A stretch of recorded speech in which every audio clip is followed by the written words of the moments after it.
machine out of wood. Hydrogen for food.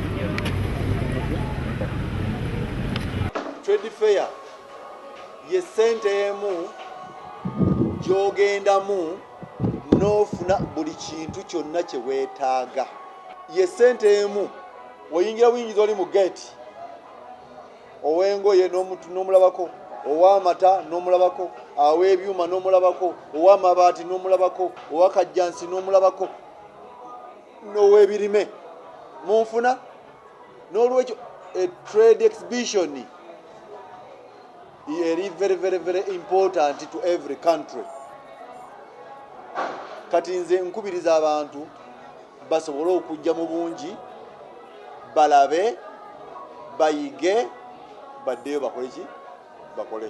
Kale tusaza otulese emotoka endala yitwa abantu agimala tuzize mu tembo endala empya gitugino okukola nga tujukolera wano abantu balabe nga tuyigatira wano bati nga ya wano ekima kya wano nenkola nga tujukolera wano budanga balaba tusaza otujese mwezo guno buli mwana ali muno nga afunye kyokiga Uganda mulimu abasobola okukola emotoka nabo. Era nkubiza abantu bonna abali wakango ine omutabanyi wali wakatomulekayo omulete Omwoleso abe kune kyayiga.